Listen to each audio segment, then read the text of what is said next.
This is exactly how I wanted to be woken up today.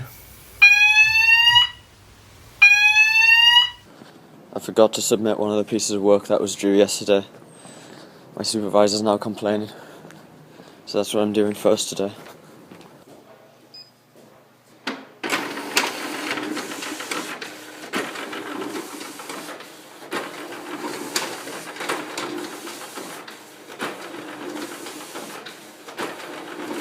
For most people, a bank holiday means a day off, but we still have lectures. Cambridge just doesn't respect bank holidays.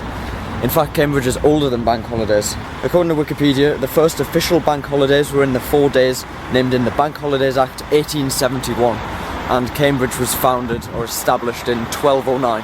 I don't have any supervisions today though, but I think that's more of a coincidence rather than the fact that it's a bank holiday. But that means I've just got 2 lectures, and I'm on track with supervision work. I have a schedule of when I need to do everything to make sure I get through this mountain of work, and so far it's going okay. I think today's even warmer than yesterday. I might have to switch to shorts when I get back to college. I really like hot weather. I can see myself living in a hotter country when I'm older. We've tried to order takeaway food for lunch to the computer lab. The website says it's delivered, but we don't have it. Well, our food is not out here. This is a bit of a problem because we've already paid for it, because we paid in bitcoins. It's been over an hour now and they still haven't delivered our food. They've literally just stolen from us. We don't know how long to wait for this. We phoned them once and they said it was on the way, but obviously it wasn't. And now they're just not picking up the phone. Oh, here's a car. The car's not for us. No. Someone else has gone to the window. Food is finally here after an hour and a half. We ordered this from such a dodgy place. It took like an hour and a half to be delivered. And the name of the restaurant, the guy said when he pulled up in the car, is not the same as what we ordered from. And then just looked at the bag, it just says fish and chips, real food. And we suspect that the guy who delivered is the only guy who works in this shop, and that's why he doesn't answer the phone when he's out delivering. The list of work is now looking a lot better. Look, everything's gone from up here, just 2 things left, and this one I've done half of, so it's looking pretty good. I haven't bothered making the usual timetable thing that I made a video about this term, because this is literally like the only really busy week after this week. I shouldn't really have any work left because we're having all the supervisions now. We eventually get a little bit of time to actually do some revision before the exams start. And by writing all of the work up here, me and my roommate, who is also a Komsky, can share this list of work so we both know what we've got left to do. I'm filming my day in the life of a Komsky video today. I'm finally getting around to it, and I've been thinking for a while about how I can make it different to a vlog, and I've decided that it's going to be much more cinematic and mostly third person rather than these informal videos where I just hold the camera and talk to you. I've picked today in particular because it's quite a busy day. Usually I have about 5 supervisions a week. Today I have 3, so it's higher than average, and I thought that would make a better video. So as for a typical day, it's slightly exaggerated. I also have the 9 AM meeting that I'm going to now and the Komsky meeting later, and I also went for a run this morning just to top it all off. So it may not be representative of an average day, but it is a real day. Everything you see, I'm actually doing today. I had to be up at 6:30 this morning to go and have time to film everything while I was running. It's 9:30 and I'm at the lab to do a mock. Nobody's making me do these. This is only the 2nd time I've tried it so far, but the more I do, the better. The weather isn't very nice today. Just had to cycle back in the rain, and I'm really tired today after my 19-hour day yesterday, but luckily I'm nowhere near as busy today. 2 lectures which I've just had, and 1 supervision later on. 1 piece of work left to do today, and then I'm kind of done for the weekend. But this gives me the chance to start revising, and I'll mark that mock that I was doing earlier to see how I did.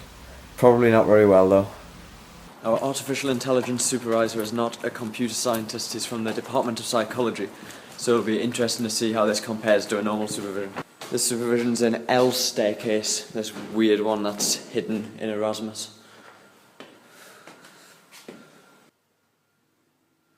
I think the major difference in that supervision with the psychology guy, and I've noticed this a few times before, is his expectation of us to read a lot, because in most subjects at university level, I think people have to read a lot around the subject and do loads of research.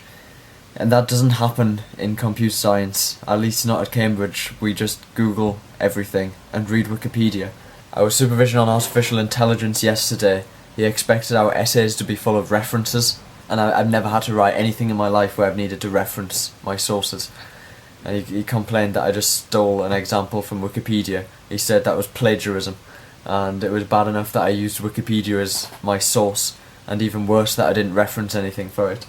But, I mean, this is usually fine in computer science. It doesn't matter where the ideas come from to answer an exam question. And I think that's a really nice thing about computer science. We don't have to worry about good essay writing skills. But at the same time, we don't learn good essay writing skills, which means I just get heavily criticised when I try to write an essay. I'm not sure what it's like for computer science at other universities, if this is something you need to learn to do, and whether you need to read a lot about different topics. I mean, we just learn everything from lectures, and anything we don't understand we Google and go over in supervisions. That's our source of learning. None of us have to spend hours in the library finding old dusty books to learn about algorithms, because I mean, computer science is a relatively new subject. We only have 40-50 years of history, so we don't have ancient books to go and look up things in. Actually, my best source of knowledge might be Stack Overflow. I end up reading Stack Overflow answers all of the time. This is somebody asking what is the difference between an LR0 and an SLR parser, and a really detailed, great answer which explains it. This is how you learn computer science. And then I can use this to answer the question, and since this is not like a proper piece of writing, this is just to prove to a supervisor that I understand it, it's not a problem to copy things from here, really. None of the supervision work that I do is assessed work which counts towards anything, so it doesn't matter if it's plagiarised. I don't get into trouble for that. And in a computer science exam you'd have a hard time plagiarising somebody's work, because it's mostly just like, remember this definition from the notes, or remember this algorithm, or explain how this works. I mean, there's no point in stealing somebody else's work from any other source. It's not a problem you have in our kind of exams. I'm doing compiler construction work, and I've got my little Lexa to pass my input. I can recognise ints and strings and floats. And I'm watching Eurovision while I do it. It is midnight and we've ordered pizza because we're all hungry, as we're doing our compiler construction work.